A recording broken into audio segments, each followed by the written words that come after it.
Okay, everyone, welcome back to my workbench. After a little bit of finagling, I finally got this connector uh, taken out, and this is the new AV out connector on the board. The brown stuff on there is from, let's see if I can blow that up. The brown stuff on there looks scary, but it's actually just it's flux from the solder I was using. I'll probably end up cleaning it off later so it looks nicer. All I gotta do now is solder it in.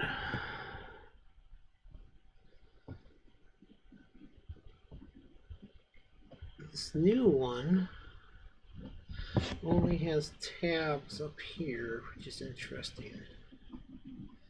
It has 3 support tabs. There's 1, 2.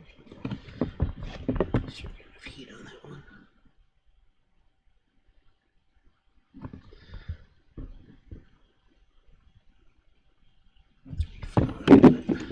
3.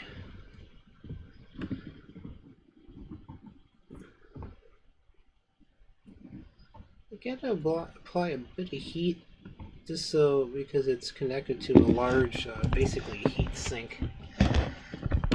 But these guys here are real quick.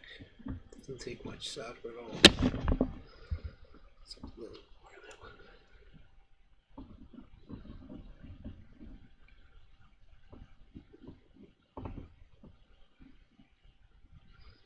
Preferably when I get all 3 coming at the heat, material you're soldering to, and the solder all at the same time. You don't want to sit there with the iron on the pad, just heating it up for no reason without solder there, and you won't get good heat transfer anyway. It's on that test pad, it doesn't matter. I'm also trying out some new lighting in here.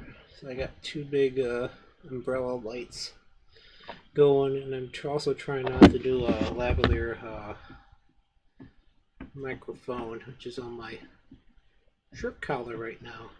So this should be interesting. Let's kind of cover these up like so, just to make it look nice, because they're not actually connected to anything right now.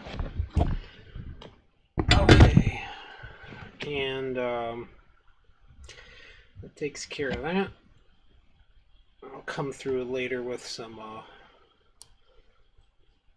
flux cleaner and clean that off when I'm done some other work on here. I replaced this capacitor here.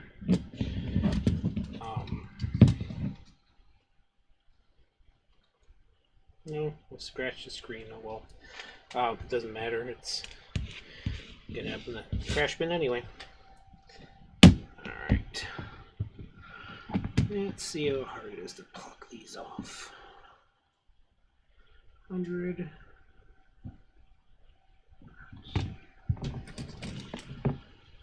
What do we have here? 47.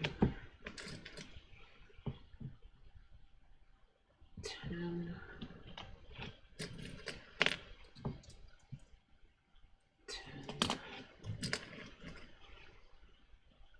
20.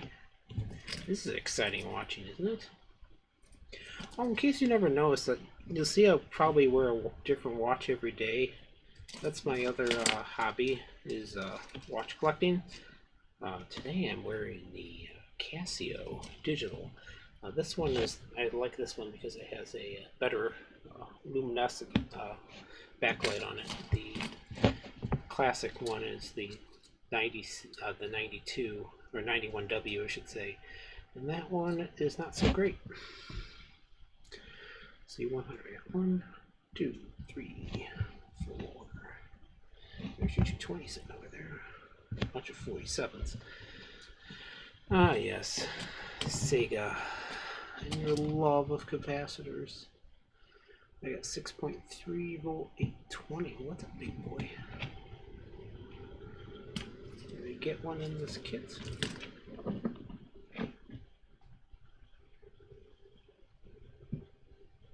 100. Usually they give you a big 1,000 microfarad in there just to compensate for it. You can always, usually can go up a little bit on the capacitance. You try not to go up too much farad wise because you don't want to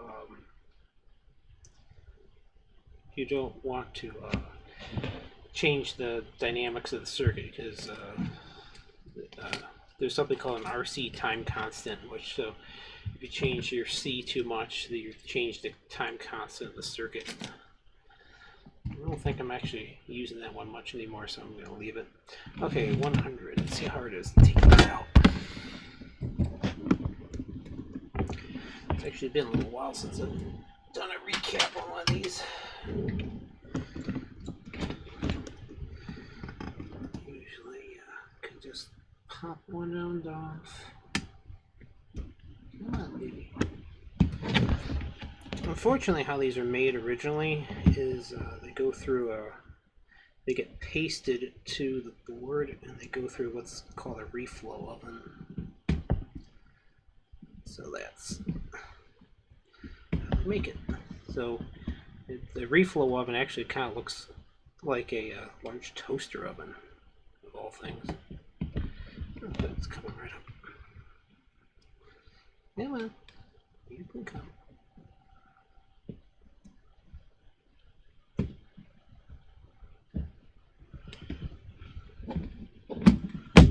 Let's see. Nice big pad underneath. That's nice. Yeah, they have a nice big solder pad underneath. So, see how nice. I'll show you what it looks like. There's the old cap, and you can see right there, this is where the old capacitor used to be. They have these nice, really big, shiny pads there, which is nice. It's easy for me to work with. And here's the new one. The new one. Yes, you just want to observe the polarity and the value. This is a 10. I need to put 100 in there. 100 came out. Let's see, it says on there 100.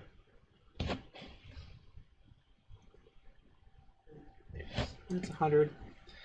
The black stripe is the negative on these little surface mount caps here. Where's my 100s at? These came on what's called a tape and reel. In a pick and place machine, there'd actually be a pair of pincers that come down through this plastic here. Actually, they peel it back too, and what happens is you actually see these little spots here. And the machine, the pick and place machine, actually really cool if you've never seen one. Pick and place machine will grab the component and place it on the board, and usually there's what's known as optical fiducials on there, which will tell the pick and place machine there's reference points on the board. Like in this case, they almost certainly use the screw holes as fiducials, so they can when they put it into the pick and place machine, the camera that looks where you need to place the components will look for those fiducial marks to line up the machine.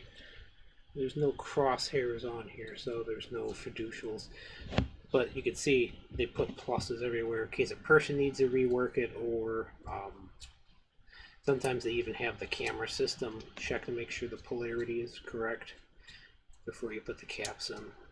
It's a really clean board here. This is 100 stripe. You can see the positive there, and then you can't see it. There's your positive, the little plus right there. So don't hook up the caps backwards, because what happens is they turn into little ugly party favors and pop. Hydrogen will form, and the capacitor will explode. Well, it won't explode, it'll pop. I remember my instructor in college, like our first engineering class. He was like, if you ever hook up an electrolytic capacitor backwards and explode it on purpose, he would get you expelled just for that. Because he was blind in his left eye from a exploded electrolytic capacitor. So he did not mess around. What was his name? So I always went on about how he knew electronics was, you can have a Thevenin or Norton equivalent circuit, and his was, it's like he knew Norton, the actual engineer it was named after, which is actually kind of cool.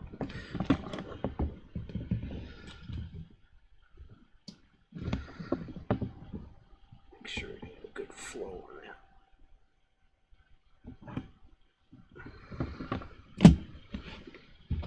Wow, that gets hot. Okay. Don't like to do it with my hand. Remember my first engineering job, the rule was a good electrical connection begins with a good mechanical connection. So it's a tiny bit proud of the board, but I think it'll be okay. I mean, it's not much different than the machine placed ones, because they actually have a little bit of a dab of adhesive on there. If I was feeling really bored, I'd go through and put little dabs of adhesive on the back, but I'm not using that much time on here. I don't think anyone was going to want to watch me place 1, 2, 3, 4, 5, 6, 7, 8, 9, 10, 11, 12, 13, 14, 15, 16, 17, 18, 19, 20, 21, 22, 23, 24, 25, 26, 27 capacitors. That would not be very entertaining watching. So, when we jump back next time, I will go and have the caps replaced on here and do a final check on the screen. And then once that's done, I will remove the old screen and just have the new screen in place. And then after that, I'm going to have, I have been working on the battery pack, wherever the heck that went off to. I have, working with the parts I have, I'm still waiting on the charge circuit. So I bound together these, well, soldered together and bound together these 3 rather beefy ultra-fire lithium-ion cells. So they're all bound together. Nothing went pop when I did it. I had to do a bit of flux, especially on the back side, to get them to stick. The front wasn't so bad because it's pretty thin, but still getting 3.7 volts out of it. Actually getting about 3.8 something off of full. These are fully charged.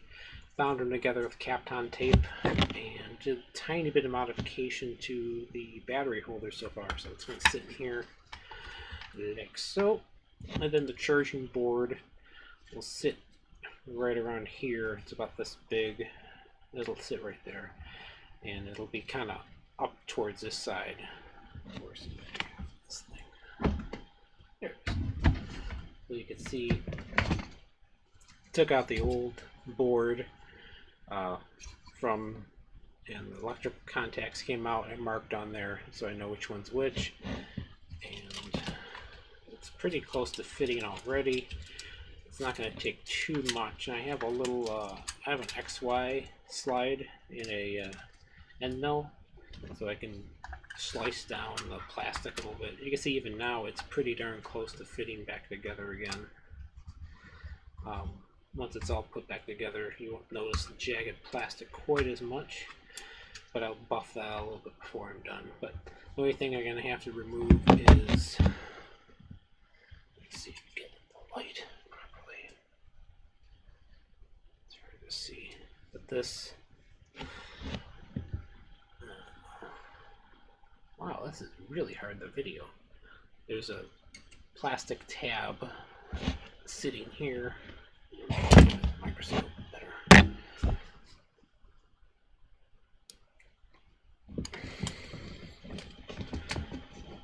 Wow, it's blackness. Huh. Well, that's useless. Okay. Well, trust me, there's some plastic tabs there. I'll probably have to take some pictures with my 35mm, not my DSLR, to get a good shot of this, because it's not showing up very well on the webcam at all, which is unfortunate. But there's a section here I'm going to mill down here, and just this part of this battery tab here, and there's two tabs sitting here, and then there's a little bit here that needs to be sliced off, but not too much. The end mill will take care of that in a minute or two. Just come across and just zing it off flat, and that should be enough space for it, because these batteries are actually a touch thinner than the existing cells, so that worked out really well. I just had to take a little tabs off here, but that's it for tonight. Well, for the video, because it's too boring, and I'm going to keep working on cap replacements. And that should take me an hour or so to replace all these caps, and then off to the screen. So the next time we jump back, it'll be on the screen installation and removal. Talk to you later. Bye.